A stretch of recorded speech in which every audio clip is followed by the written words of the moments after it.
Manual para hundir un país. Es el título sugestivo, pero de realidad cruel y objetiva, que nos ha traído el periodista boliviano Israel Mérida. Y ese país que está hundido se llama Bolivia. Porque este manual, lo que está reflejado aquí, es un libro de historia y ha sido ejecutado.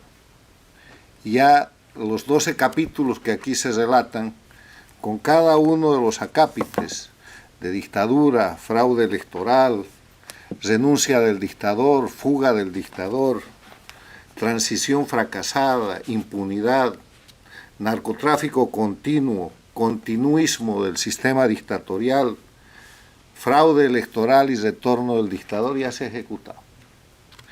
Entonces, ese país hundido es hoy día Bolivia, que puede ser descrito con dos conceptos: dictadura y narcoestado.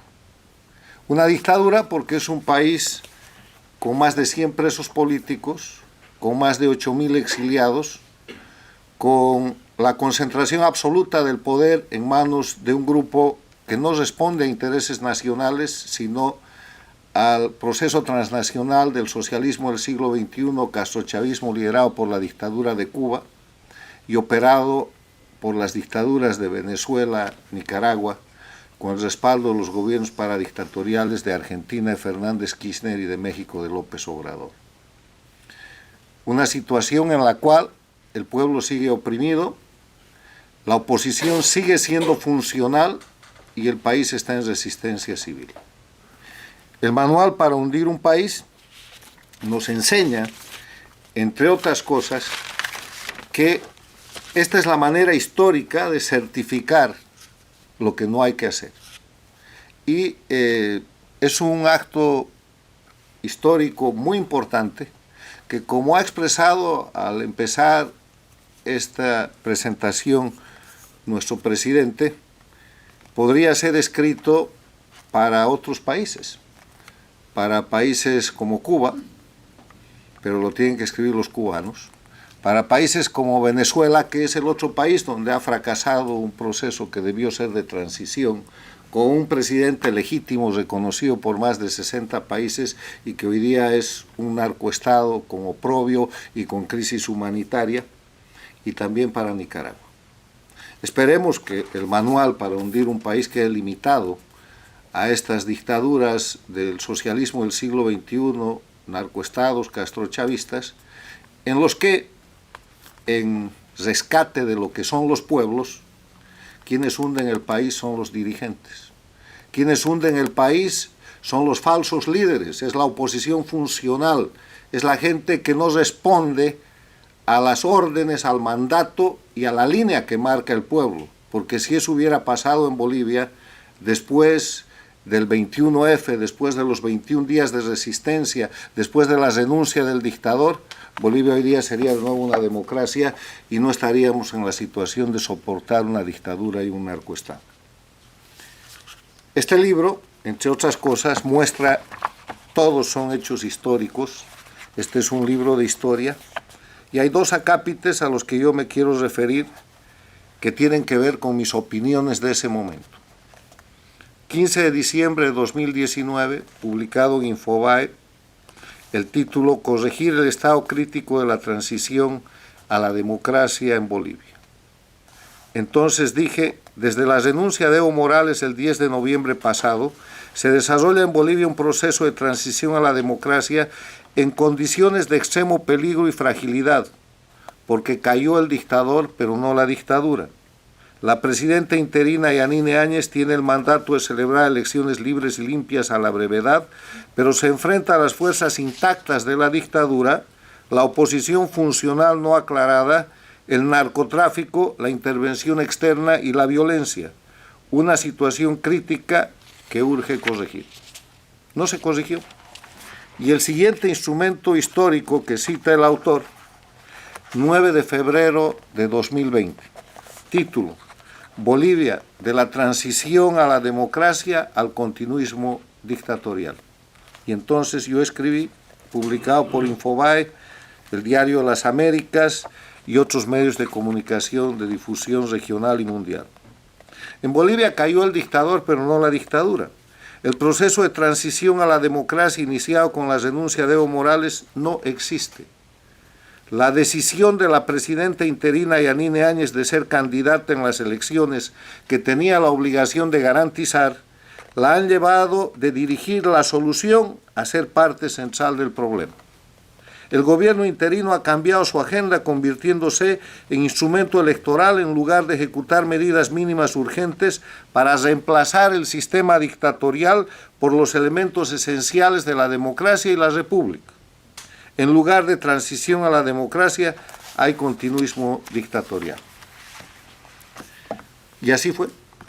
Eso nos llevó a una elección en la que no participó Yanine Áñez, pero donde hizo lo suficiente, junto con candidatos como Jorge Quiroga, junto con candidatos como Carlos Mesa, junto con candidatos como Camacho, para dividir la oposición y en vez de presentar un frente único que hubiera derrotado fácilmente al candidato de la dictadura, presentar dividida la oposición, no cuidar el fraude electoral, permitir un masivo fraude electoral que hasta ahora se encubre y se denuncia y que está básicamente fundado en el engorde y la falsificación del número de inscritos en Bolivia, con más de un 20% del padrón electoral falsificado, y que permitió presentar un resultado absolutamente falso de que el candidato de Evo Morales, el actual jefe del Estado Plurinacional de Bolivia, Arce Catacora, había ganado en la primera vuelta.